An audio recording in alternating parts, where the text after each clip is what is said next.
Welcome to the Realm of Ideas is Free to All. My name is Bruce Gemmel. This is episode 38, An American Architecture, a True Organic Impulse. The Realm of Ideas is Free to All is a series of kind of ruminations that I go through. I'm an architect, a researcher, a draftsman, and I'm doing these ruminations to give myself a better understanding of those things that have become, I guess, the core of the work that I do as an architect. Anyway, I started in December of this year. I'd done these talks previously on another platform, but decided after kind of not feeling very comfortable with that platform and the way it conducted itself, I decided to come over here to YouTube, and I haven't regretted it. So I started with a series of ideas that are kind of at the heart, and I talked about nature of things that lead up to my work, the impulses, my experience, and the work that I do now. First thing I spoke about in the first episode was called the operation of the metaphor, which is probably the most fundamental piece of my work. It deals with the idea of generation. It's a generative strategy, and I kind of have found it as a professor, wasn't really aware of it in any of my education or any of my professors. It was something that I kind of came across and kind of more in work of philosophical kind of text. First place I had come across it was in the work of Ortega Gasset, and found that it was a kind of interesting concept, and it basically was something that I kind of kept with and kept at for quite a while, and then developed and kind of furthered my investigations. I then realized that the initial feeling I had about the metaphor was that it was a kind of like, as most people figured, it was both a literary and an artistic thing. But then I started to look deeper and found that they were kind of like that in the case that we illustrated, it's actually an analogy from nature, that nature basically generates from metaphorical operations. So I looked at the fact that what we understand, again, we think that we originated as we do a lot of things, but in fact, we discovered it from somewhere else.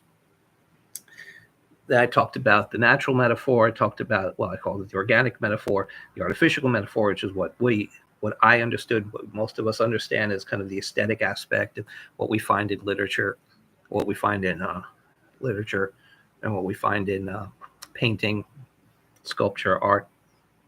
Then I talked about the unbreakable bonds, or the proto-metaphor, or kind of sociological, cultural metaphor, which are things that kind of we can use to kind of chart our circumstance. We can call it progress, we can call it change, depends on how we operate. From there, I talked about the value and necessity of criticism. Criticism after a generative strategy, there has to be some form of judgment of being able to kind of sense how we progress, how we move from place to place, and if we're making advances or not. So I talked about criticism, the value and necessity of criticism, then the art of finding what needs to be said, and then a view of criticism as an indicator of societal health. Those were kind of things like these first 7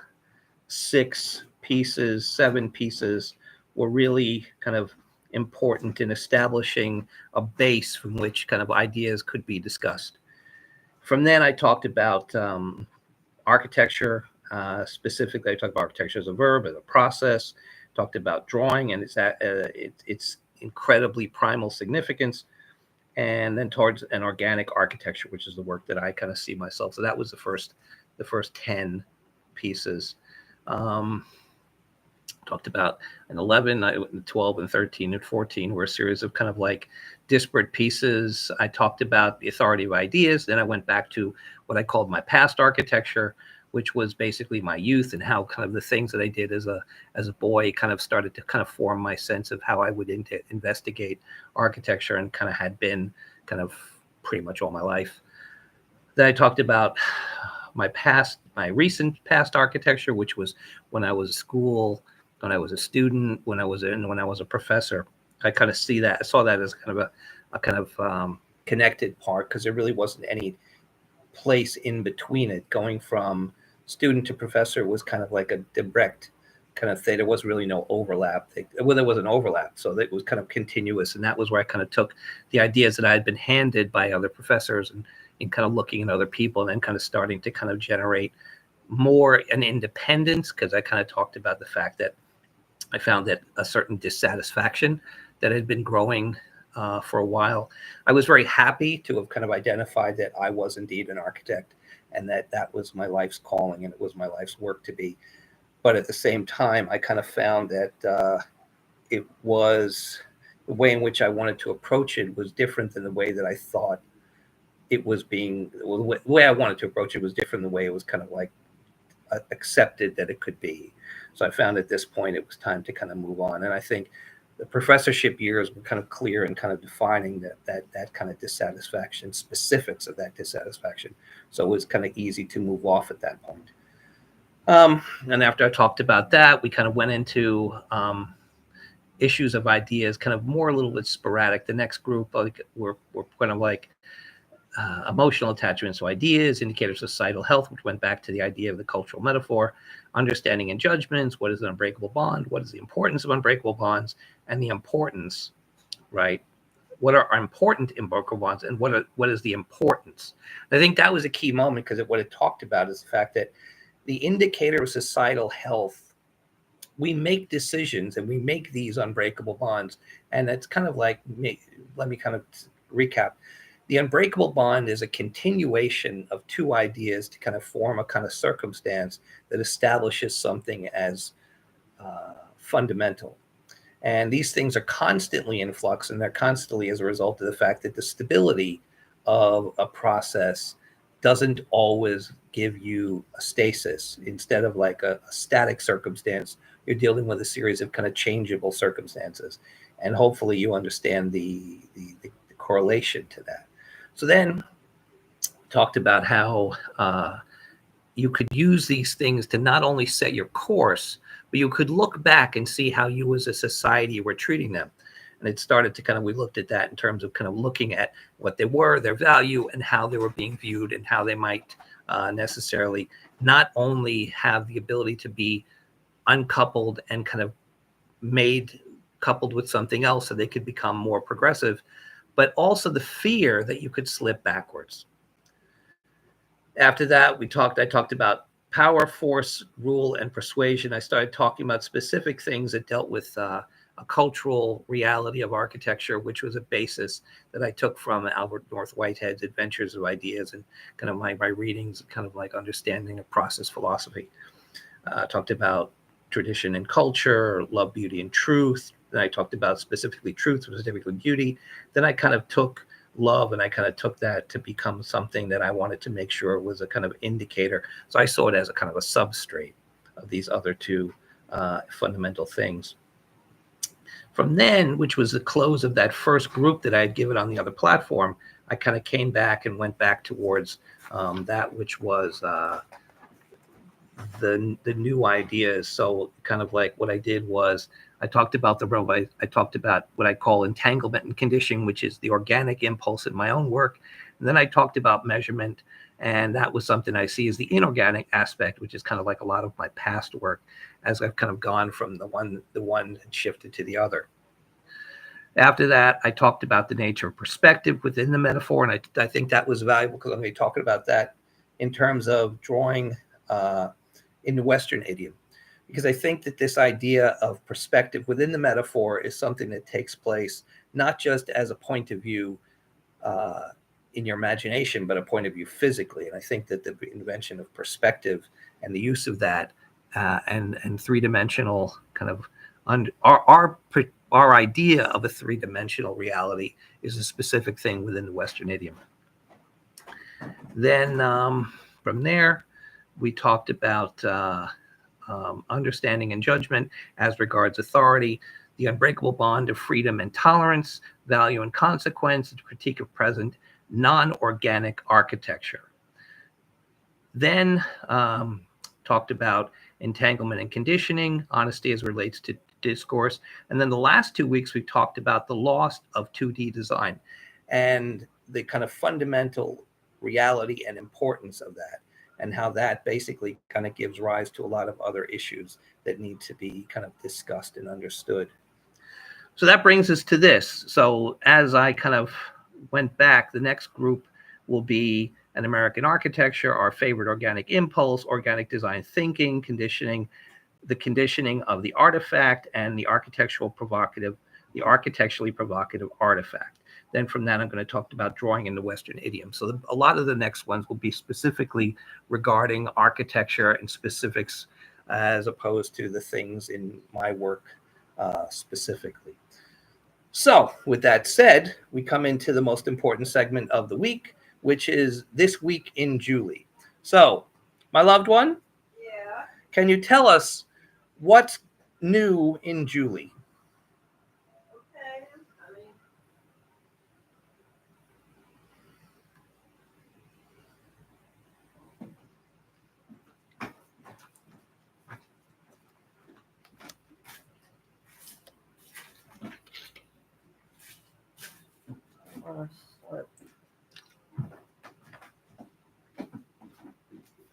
Sure.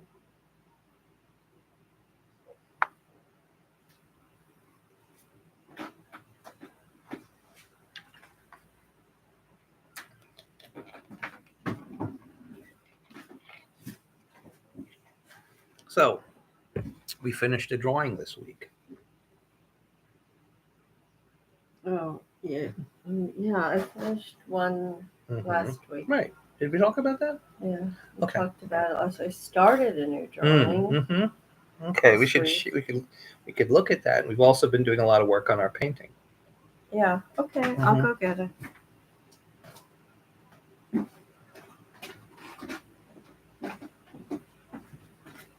Sit in here. Oh, when do you talk about the painting? What? When you talk about the painting, the underdrawing? It's kind of hard to show. I mean, I can show it. Yeah, I think that's kind of something, because it's been going on for like a week or two, and that's something that we kind of could definitely look at and see it developing. Okay. Should I show that instead? If you like.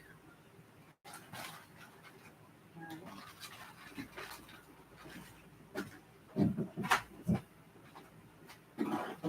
can show this first. It's very large. It's going to be hard to hold up. Okay, well, I'm going to move back so you can kind of get in there and look at it. I can't even see if it's on screen. Don't know if it'll show up very well. Don't really. You can show the detail. You can kind of move it around, get a sense. I can't see if it's on there. Yeah, I can see it. I'll tell you, I'll hold it. I'll hold it back. Okay. You tell me what you see. All right. Okay, we're not sure. It's the underdrawing to my new painting, which is entitled Gilded Terrors of a Court Jester. And it is a portrait of Baron Schmiedel, who was not a baron, and Schmiedel was not his real name. It was actually Johann, and his last name would seem to be Touchier. They're actually or Graf. I actually found two completely conflicting biographies of Baron Schmiedel, whose face you may be able to see here in my underdrawing. And yes, that is a mouse hanging out of his mouth. And there's one that is also lurking about on his collar. There's one coming out of his vest, out of his waistcoat there. So if you want to continue to hold it, this is much larger than I usually work, but this is a complex series. That actually is good. That's probably the clearest that it is. It's a complex series of narratives all happening in my paintings simultaneously. Baron Schmiedel was, it seems, the son of somebody who was actually accused of witchcraft. I found that out, and took a very early apprenticeship to somebody who basically, Let's put this over there. yeah. I just kind of don't want to ruin it. It's No, just I don't either. in the early process. Yeah. So he took an apprenticeship, and he kind of fudged the apprenticeship by going out on the town, which I don't think was what his patron had really imagined. Then he took the name of a baron that he became kind of a servant for, a bed sitter, which seems to be someone who sits in your bedroom, which is a very interesting occupation. Anyway, my painting is actually a study of a neuropsychological phenomenon, which is highly contested in the worlds of psychology and neuroscience. It's actually called fear extinction. And I've been reading a lot about the controversy, which is absolutely fascinating. As our reviewers may or may not actually know, almost all of the experiments done in psychology are non-replicable, which is not good science. There's been a reproducibility crisis for quite some time. It started being talked about in the 70s and it hasn't changed. Meaning a psychologist or a group of psychological or neuropsychological researchers, and they don't have the same problem in neuroscience. It's really a psychology and a sociology thing. They'll come up with an amazing finding that no one can duplicate or confirm or reproduce. One of those was fear. Yeah, sure. One of the things I think that's happening now is that as a result of this, people are starting to exploit that in giving the fact that so much work is basically being utilized that has not been reproduced or kind of like clarified. And I think as a result, people are kind of exploiting the fact that we no longer have to reproduce our results, and that if we do say something, no matter how outlandish or provocative, it exists, and a certain credibility is kind of given that. It's almost as if they're building off their own failure rather than trying to correct the problem.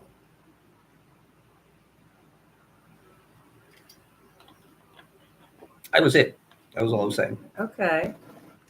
Well, fear extinction is the idea. I mean, it would be a very useful idea that past fears and phobias and traumas can be entirely erased from the memory.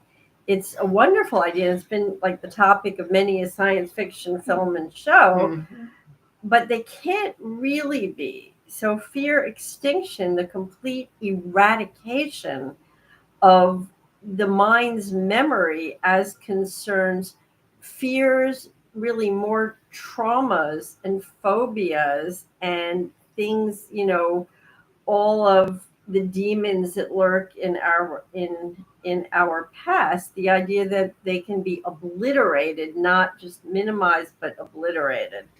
It seems there are many, many triggers that will bring them back. They can be certainly minimized, some more substantially, but the research doesn't bear out the idea of fear extinction. So in my underdrawing for my painting, Baron Schmiedel had an act with a partner who was human, a frolic, which was kind of he was the lead jester. It seems he was the second jester, but his partners were 4 trained mice.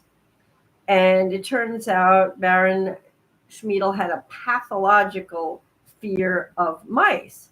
And I am in my painting speculating on what if the people running the fear extinction experiments were not people at all? What if they were the mice themselves? And that is what's happening in my painting. It was probably a little hard to see, and I hadn't really drawn it in yet, is a Neff. And the Neff is, and I should probably show a photo of my sketch, which would be much clearer. It might be. Yeah. Yeah. Yeah. Yeah. I could go and get it.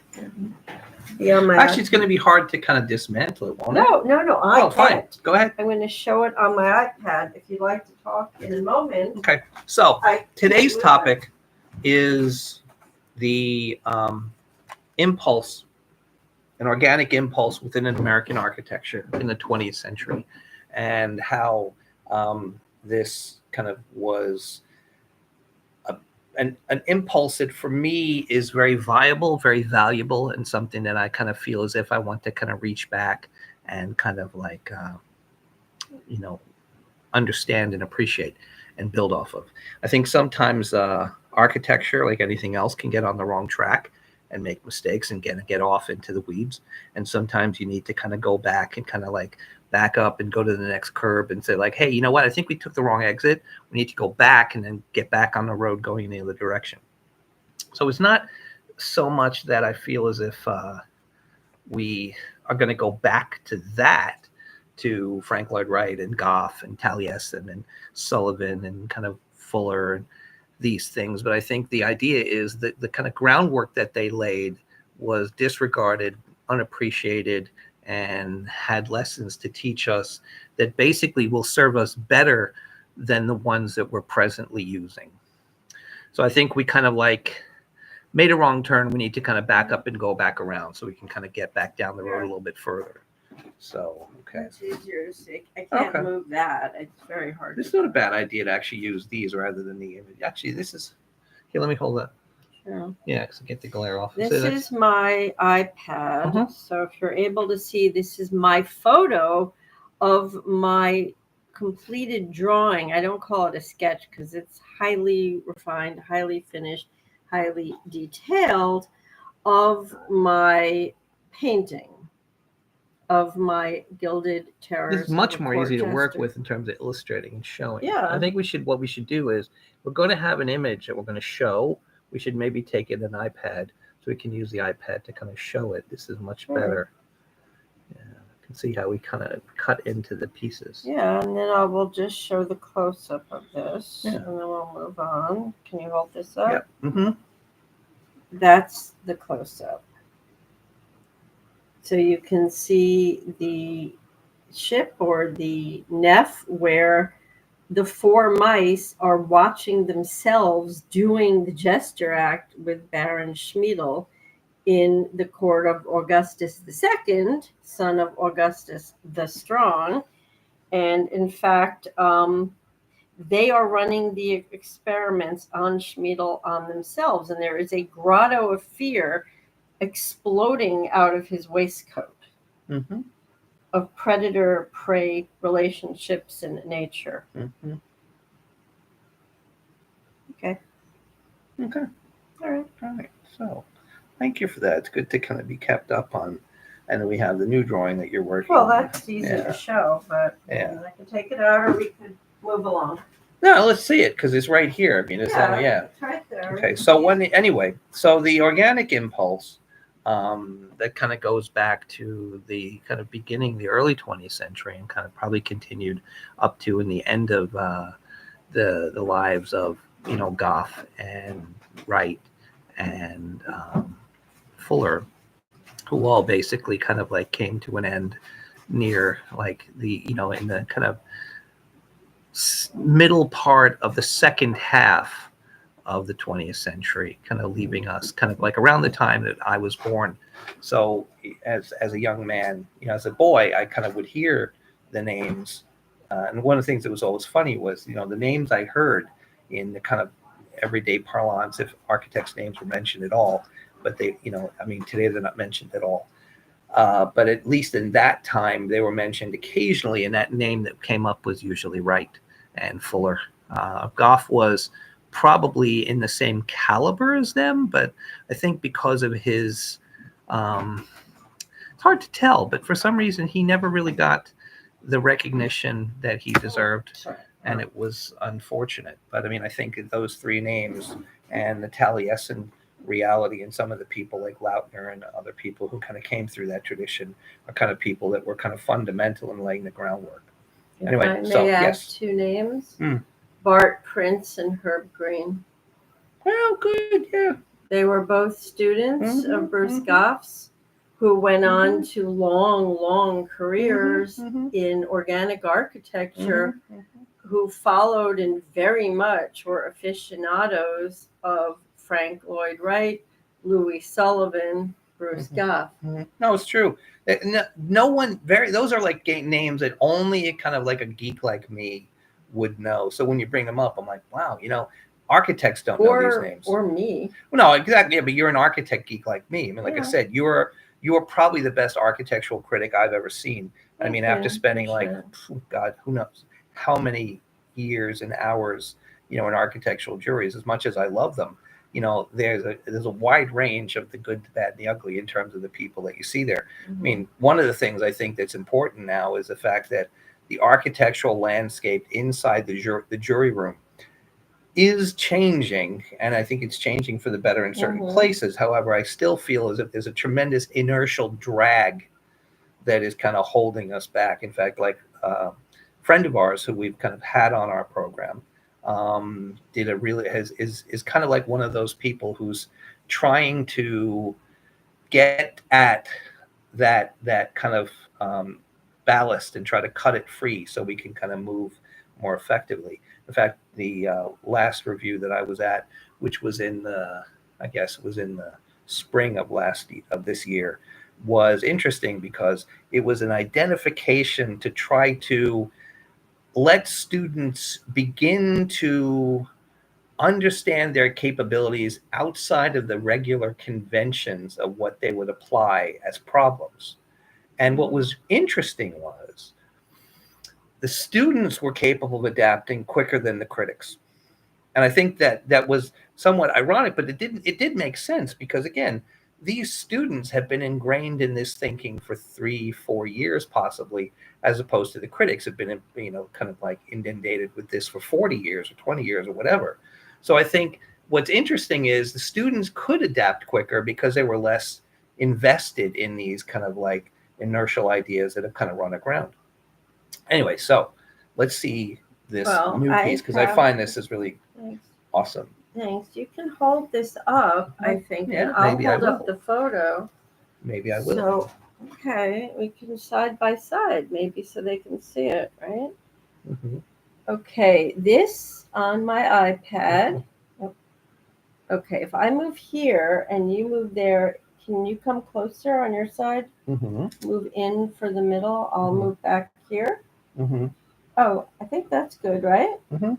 Okay, this is an amazing piece of Art Nouveau porcelain by a completely overlooked and unknown in this country, real eccentric named Taxil Doat, D-O-A-T, with a great name, who worked for the French Sèvres porcelain factory and consortium, but it's going to be my new nickname, Taxil. Yeah, but he, did very beautiful but conventional things for the Sèvres, folks who do exquisite work. But this piece was his, that he basically did, I joke, in his workshop, a cave carved in the side of a hollow tree.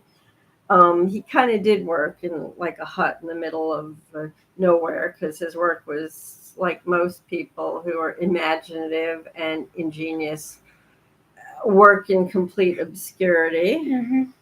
Yes. So anyway, this piece that I just started is going to have a pendant science fable as well. And the title is Fermata, Fermata, and I'll explain for those who are not in the world of music. For those who are, you already know what a fermata is. It is an extended note, really, in classical music, which is extended. It can be twice as long as the note is played or held. for emotion, for emphasis, to prolong a feeling in the piece. And that's exactly what the title is, Fermata of a Perinating Organ. And a perinating organ, the word perinating, taken from perennial, is exactly that, an extension of life. And that is the perfect metaphor. So this is from botany, one of my favorite areas of research. So a perinating or life extending organ, one classic example is a corm, not corn with an N, corm with an M, CORM, as in Mary or madness or marvelous. A corm is an organ that a plant produces by and of itself from itself. It's not a bulb. It's different from a bulb. A bulb has layers and sheaths and has hollow areas between that. A corm is solid through and through with the same matter, the same heft as the plant itself, because it is there to grow another plant. So a corm is a storage organ underground for during tough times, during times of drought, during times of flood, times of heat, times of too many predators, times of extreme cold, adverse circumstances. I can think of no time when people are in such adverse circumstances as we all are right now. So we all need a giant corm, and corms produce many little versions of themselves called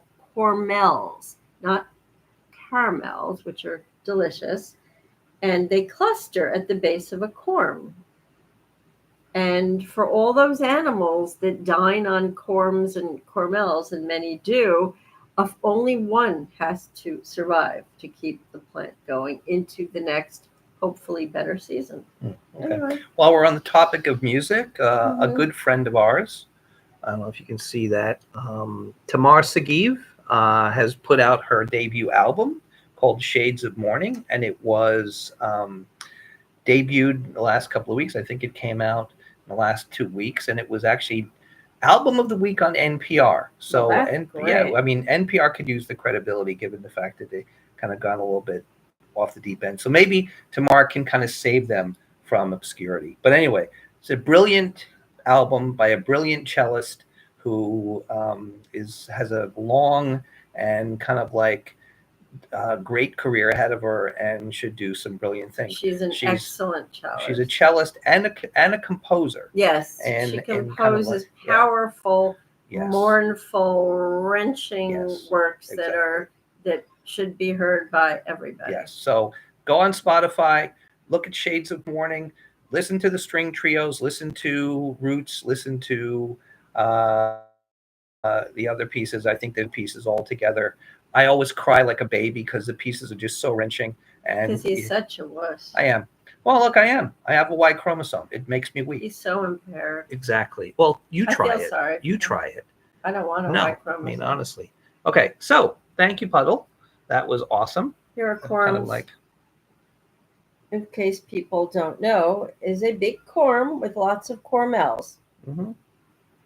I think it's good that they know what we're talking about. I think so.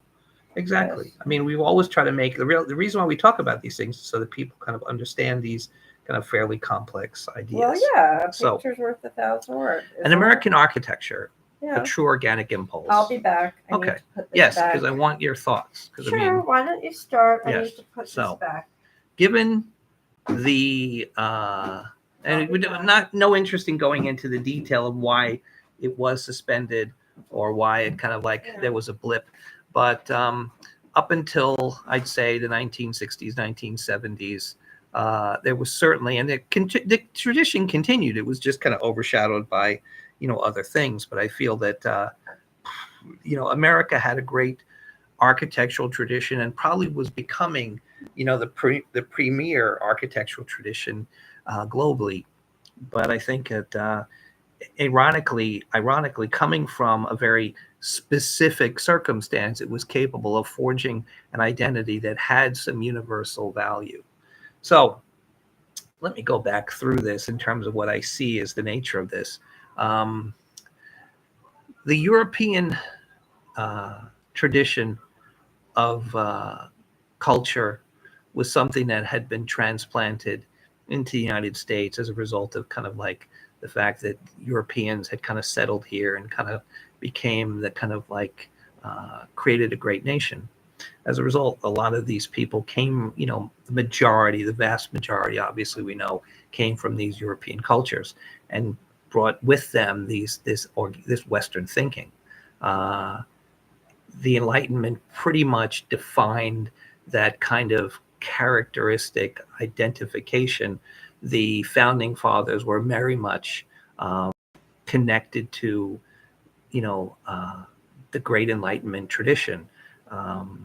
They were aware of the people like Diderot and Voltaire, and were part of this social circle and this idea and these ideals. So, in a way, our birth as a nation comes out of what I see was a very rich kind of like philosophical tradition. But America and Europe as a landscape were fundamentally different, and as a result, I think there was eventually a path, there was a fork in the road that made sense for Europe to go in a certain direction and made sense for America to go to a different direction. There was a bit of a confusion in terms of how that took place, but I think now the idea is there's more than enough reason to kind of like circle back and capture this organic impulse, as I think that we've understood that in order to really truly benefit from that which is the kind of metaphorical generative strategy, we need to identify its natural impulse and its kind of natural, kind of like ingrained nature. So the people that I would talk about would be Wright and Taliesin, Goff, Fuller, Jefferson, and more important philosophically, the Federal Republic, which is the fundamental underpinnings of this country and its basis in the Constitution of the United States. One of the things that I think was important to understand, and in terms of Jefferson's understanding of the agrarian nature of this country, was the fact that we were farmers. And farming was something that came to be the kind of backbone of our nation. And one of the things that has happened and I've seen is the fact that the cities basically compete against the country. And people call it the flyover, and people call it the coastal elites, and all kinds of names for it. But one of the great things about it is the Constitution allows for the separation of individual entities to interpret this brilliant document in the way that best suits their circumstance. So you wouldn't necessarily assume that which makes sense in Manhattan, Kansas, makes sense in Manhattan, in New York City. An example of which I would say that I have never had the impulse to own a gun. I have never hunted. I've never fished. I mean, the East River is not the place. I see people fish in the East River. I mean, even if I wanted to fish, I would probably be hopeless at it. I am a great indoorsman, and part of being in a city means that I don't have to go out there and kind of like fend off sharks and rattlesnakes and dinosaurs and, kind of like pterodactyls and all those horrible things that exist out there that can eat me. I know that rats are dangerous and pigeons are dangerous, but I don't think anyone's ever been eaten by a rat. They might have been eaten by rats, but the point is that we understand the fact that we have the ability to interpret this document in the ways that benefit us in the jurisdiction that we're in. One of the things I think that's becoming an issue in our politics is we're not granting respect and tolerance to those differences. So a reason I bring up guns is I would not concern myself with the way in which people who are hunting as a recreation or as a pastime or as a sustenance would conduct themselves with guns. So I don't bring it up as being pro-gun, anti-gun. I just look at the fact that this is a good example of the difference between in New York City, guns are dangerous because everything's close to each other and you could accidentally hurt somebody. Whereas, out in Montana, you could probably just be shooting at stuff and maybe you might hit a tree. Most likely these things will just fall to the ground because everything's so far away. But point being, this is just the example of the fact that this federal republic, which allows us the interpretation of it for a different consequence, and the agrarian nature of our country, set a different precedent as the European model. As we see Sullivan and Wright coming about, we understand the fact that these guys are in the plains, they're in the prairies, and they start to see, kind of coming out of the kind of European tradition and Asian tradition, certain organic desires in Art Nouveau and in Japanese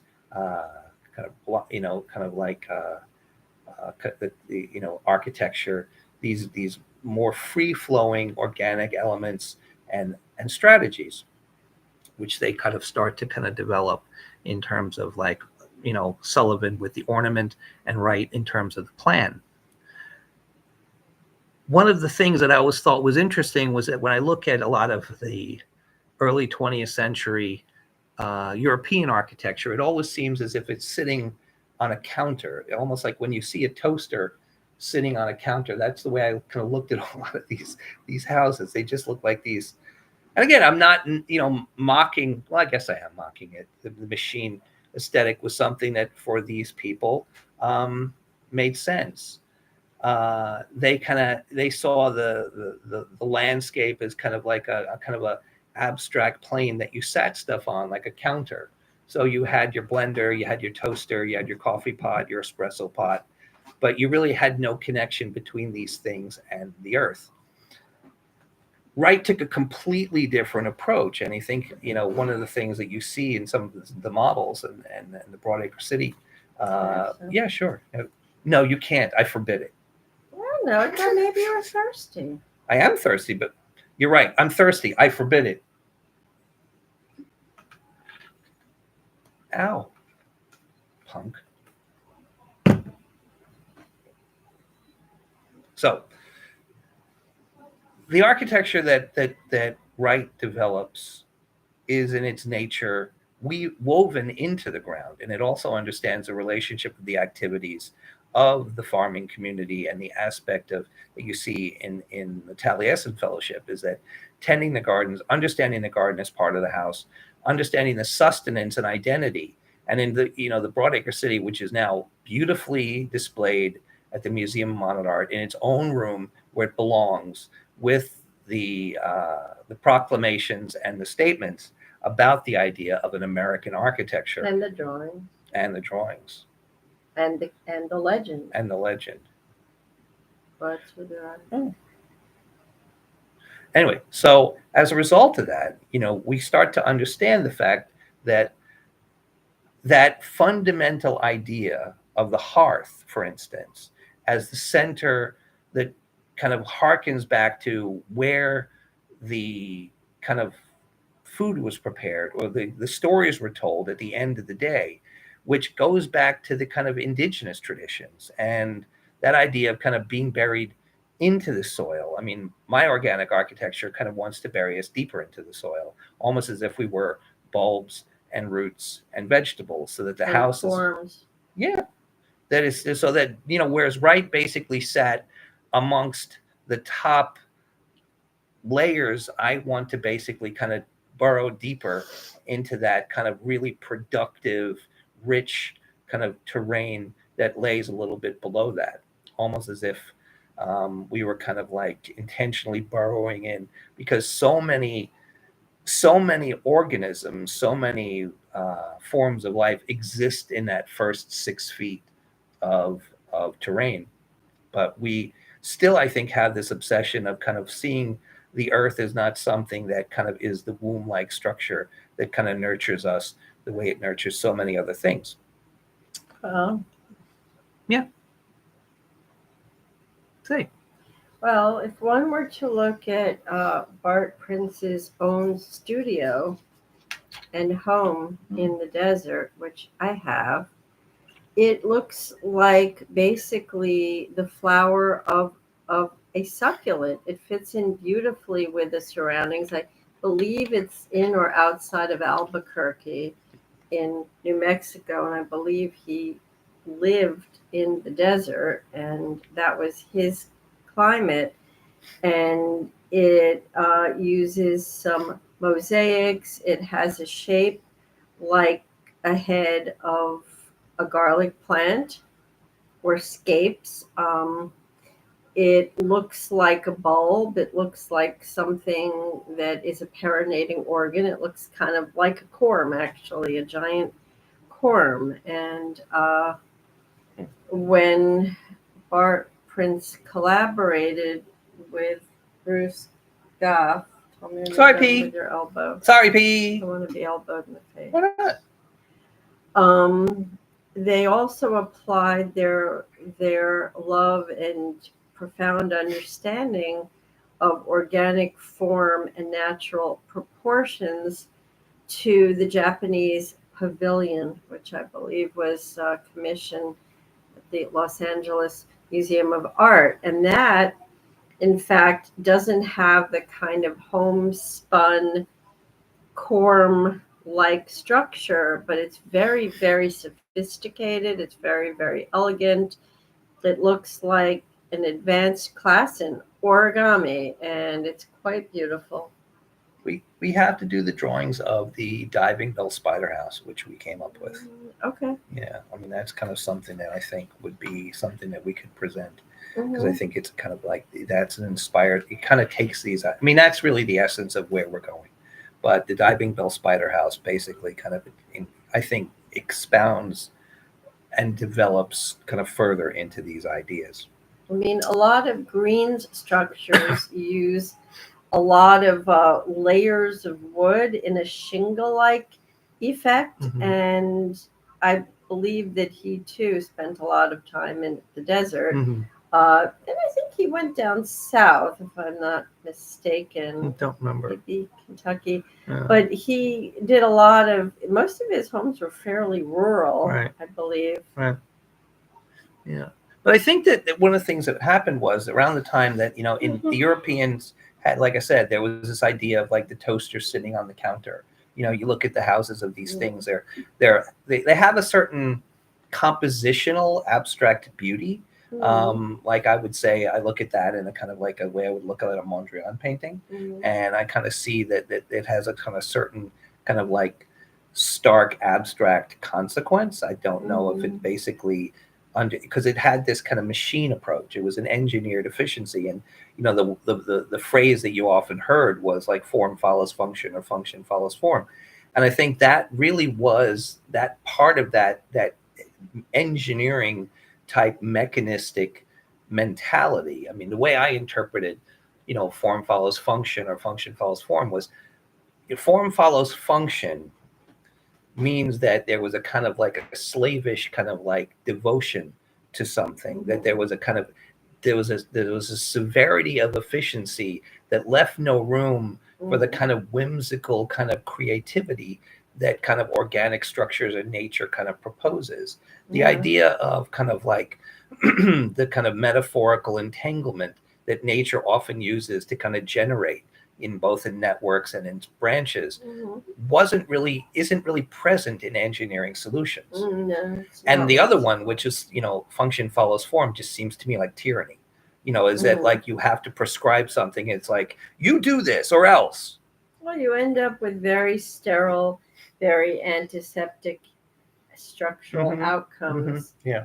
that are, I'd say, far more hindered and not very innovative. Exactly. At all. Exactly. So that's why I found that, like, in my discovery, and I kind of found this in Goff, because I felt as if like Wright was still kind of somewhat muddled in this idea, though he did make some innovations, was that Goff was much more provocative, much more flamboyant in his kind of generation of what I would call architecturally provocative artifacts, which we'll go into in a couple of weeks.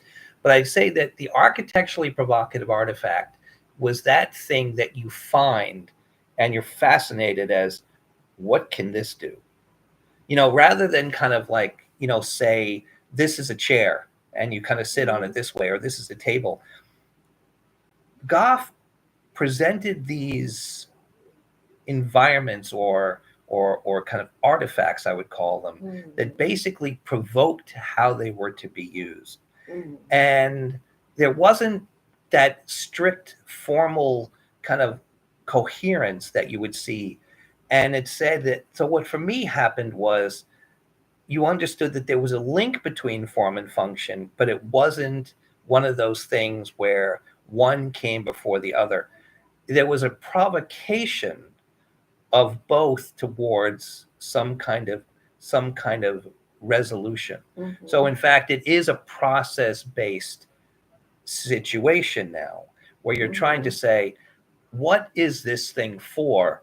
And if I were to engage in this activity, what could possibly be? So for me, the architectural provocative artifact springs from that inherent curiosity and provocation that I started to see in Goff, which I think transcended Wright. And I think that at the end of his life, Wright was not the most significant architect in America, though he had been the most significant architect in America for like close to 50, 60 years. But at the end, like when he, when he kind of passed away in 1959, he was still an incredibly valuable architect by world standards. He kind of had fallen off in terms of being what I would say was the most important architect. Yeah, go ahead. If I may add, for anyone who doesn't know, I know a lot of people don't know about the many trials and tribulations that Frank Lloyd Wright had to endure. His life wasn't hard. It was epically brutal. I mean, read about him. I urge you. I mean, one of the finest pieces of architecture I think ever was Imperial Hotel in Tokyo, which I can think of no more astonishing achievement. And they were stupid enough, to destroy stupid enough to destroy it after it withstood the earthquake that leveled that's a Tokyo. Good point. We talk about idiotic. We talk about unbreakable bonds. And the thing is, the unbreakable bond is useful and it gives us purpose and consequence. But unfortunately, if we're stupid, we can undo. No, we are not stupid. No, you're a genius. So, right.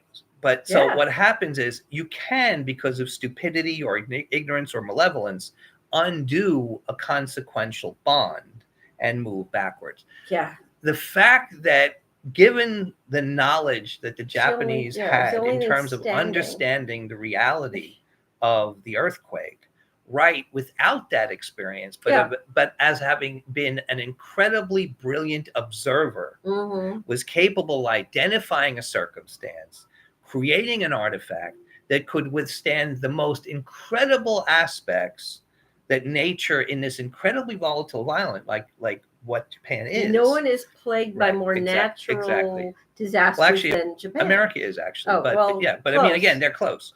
And yeah. But at the same time, it sustained itself against the harshest that nature could whip up, but it wasn't able to kind of deal with man's ignorance, stupidity, and malevolence. It'd still be standing now. Well, I mean, nothing upsets the rabble more than genius. Yeah. And mediocrity and the rabble and the mob will always hate genius, because genius reinforces their insignificance. Yeah, it makes them feel exactly. So the thing is, one of the things that happens is, and if genius is appreciated, it's usually appreciated once it's been cucked or neutered. But unbridled genius is hated just by its nature. So we've got to make a decision here. We could wrap this up and go on next week to our favorite organic impulse, which I think we should. Let's start wrapping this up. So basically, The American really? yeah, well, I can kind of just roll it over. The American organic impulse dealing with the Federal Republic and the Constitution, Jefferson's agrarian ideas, the great genius of Sullivan's Ornament, I'd say the section of the Frank Lloyd Wright houses, more than the plans. Everyone talks about the brilliance and the innovations of plans, but the section of actually planting it into the ground like you would a seed, right, was a beginning of that truly organic impulse. So, and you see these things, like you've mentioned, in the students of Wright and the students of Goff, we see the extension of these ideas. So we got lost. And like I said, we kind of got off we took the wrong exit. We realized it was the wrong place. We got to go back to the main highway, pick up where we left off, and then go. So I think that this organic impulse, which we've identified as valuable, and I kind of tie it into the idea that the generative strategy of the metaphor indicates the value of a truly organic architecture. So maybe projects like the Diving Bell Spider House and some of these other things could in fact, become that continuation, hopefully. But we will talk more about next week. We'll talk about our favorite organic impulses, and then closing things. Say Yes, the best one. We should do another thing called Julie's closing statement. Okay. Say. I think that these particular American architects had a genius that I don't see anywhere except in Art Nouveau. Yeah, or Gaudi. Or Antonio Gaudi, who we're extremely fond of. And he was fond of us. Yes, he was. He just didn't know because he died. Didn't know, yeah. He would. Is the fact that they were able to take the incredible rigors and complexities and wondrous discoveries in nature and science that were happening all around them, not just to harness it. They didn't imitate it or duplicate it. What they did was they found a unique whimsy in it, and they were actually able to approach nature and science with an organic whimsy, with a playful imagination that was fully American. It was irreverent, but at the same time, deeply reverent. Yes. I love that. And in fact, it reminds me of, ironically, it reminds me of Maeterlinck's Portrait of a Lady, because he talks about how, which everyone should read. But, that idea of the fact that nature too has this playfulness in the fact that it basically kind of allows itself in, like, for instance, symbiogenesis, which we've talked about, where things, or, which kind of talks about lateral gene transfer or gene sharing, or you were talking last week about the retrotransposons, which are kind of which are these horribly terrifying things, genes, but actually taken, are informed by that same process. So that intuition, that natural impulse, what I call, the organic impulse, is something we need to kind of try to understand through analogy, through metaphors, through any kind of way in which we can kind of recapture that and get away from this kind of mechanistic sterility, because it doesn't benefit us. And it's actually kind of like just, well, I don't really care about these kind of, cause things. It's insipid. So anyway, let's leave it at that. Thank you for your closing statement. So that'll be a new thing. Julie's closing statement. So I can always wrap it up. You're the best one. You're a closer. The realm of ideas is free to all, my friends, and it is to benefit of all of us to maintain it just that way. Thank you. We'll see you soon. Amen.